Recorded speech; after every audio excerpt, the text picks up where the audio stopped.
Good morning, welcome to Breakfast with Bernie, filmed live at my First Bank studio and brought to you by Papa John's. Better ingredients, better pizza, Papa John's. Earlier in the week, I talked about how the Cardinals needed to toughen up mentally, show some grit, start grinding out games during these tough times. And that's exactly what happened Wednesday in Cincinnati. I thought this ranked among the very best wins of their season. After all, the Cardinals had to come back twice to tie. They lost their top RBI man, Alan Craig, to a sprained foot. They had to overcome a blown save by Edward Mujica in extra innings. They had to escape numerous threats by the Reds. But instead of capitulating, the Cardinals pushed through 16 tough innings to outlast the Reds 5-4. Matt Adams hit 2 homers in the extra innings, including the game winner. Hey, the power of the home run, instant impact. The Cardinals desperately needed it. Hey, I thought Cardinals starter Shelby Miller competed his tail off to limit the damage and keep the Cardinals in the game. And the St. Louis relievers were phenomenal, especially that parade of impressive hard-throwing rookies. This was the type of competitive character win we haven't seen from the Cardinals enough this year.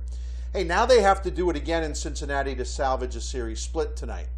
Depending on Craig's condition, this team may have to show even more resolve in the future.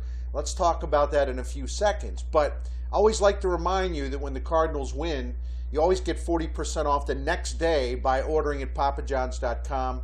You have to enter the promo code CARDSWIN, and Papa John's, no matter what, donates 10% of your order sale price to the Siteman Cancer Center. All right, back to Alan Craig. If this is the kind of injury that keeps him out for a while, hey, it'll be a blow to the lineup, let's face it. He ranks 3rd in the league with 97 runs batted in. Craig has driven in more runs than any hitter in the National League over the last 2 seasons. Having Adams to play first base is a plus. We really like him, obviously, but he is young and prone to slumps. But even if Adams hits well, the Cardinals would feel Craig's loss in other ways. For example, with Adams in the starting lineup, a mediocre St. Louis bench becomes even weaker. Adams has been the best hitter off the bench by far this season, and the only real threat. He's hitting .324 with 3 homers and a .618 slugging percentage as a pinch hitter. So let's hope that this is a minor injury that will sideline Craig for a relatively short time. But there are only 23 games left in the regular season schedule for the Cardinals, and this NL Central race could be impacted by Craig's status. The first-place Pirates, reinforced by acquiring Marlon Byrd, Justin Morneau, and John Buck. Now you combine the Pirates' additions with the potential subtraction of Craig, and that could be a game changer in this division race. The Cardinals are going to have to dig in and battle even harder. Going to have to go tough to the end.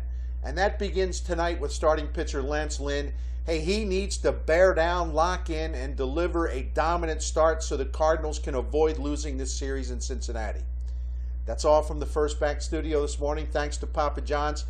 Be back here tomorrow with more on STLtoday.com.